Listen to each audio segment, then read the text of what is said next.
Sometimes it's not about how your character sees the world, it's about how the world sees your character.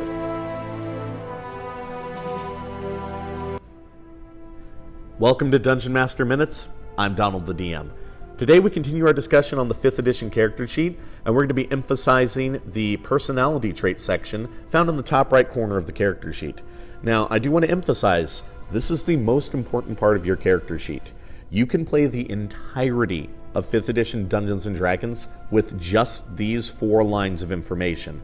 So this is the section that, if you're going to spend a little time on, this is a section you want to spend that time on. Now this section is broken into 4 boxes, each which will end up with about a sentence written inside of it. Your personality trait, your ideal, your bond, and your flaw. It's imperative for any player to know these parts of their character, so when the story progresses and you find yourself in a situation, you're not asking, what would I do? You're asking, what would my character do? And you have a line you can point to that will give you an answer. The first and arguably most important is your personality trait. This should be what other characters immediately recognize about your character without you having to tell them. If your character is a little gluttonous and enjoys the city life and your personality trait is reflective of that, play your character that way. If your personality trait has to do with your temperament or with how you interact with other characters, you shouldn't have to tell that to the other characters. They should just look at your character and know this is a rude person or that's a shrewd negotiator. Your ideal is intentionally a bit more abstract than that, sometimes summed up in just 1 or 2 words. Your ideal is normally an adjective that can be applied to your character. Noble, brave, loyal, honor, duty. Whatever it is you choose for your ideal, it's what your character aspires to, what they attempt to fulfill in their journeys and their story, their goal personally and as an adventurer professionally for the campaign set before them.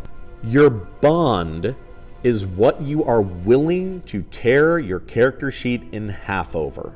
This is the thing your character will die for. I once lost a fellow soldier on the battlefield, and I will never abandon another while in combat. My life's work is written in this tome. I will never let it fall into enemy hands. My honor is everything. I will die in a duel before I let my honor be besmirched. Whatever you choose, choose carefully, because it very well may end up costing you your character down the road. Last and assuredly not least is your character's flaw, and arguably the most fun part of your role-playing experience.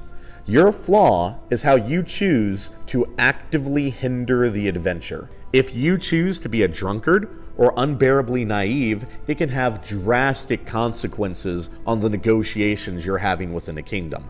Whatever you choose for your flaw, make it fun, make it enjoyable, and make sure everyone else at the table groans whenever you bring it up. Together, these 4 lines of information tell you, your dungeon master, the other players, and any spectators exactly what kind of character you're playing, and whenever the question comes up, what would you do when that dragon lands in the middle of the village? You can look at your sheet and say, I know what I'd do. I'm going to stand and fight.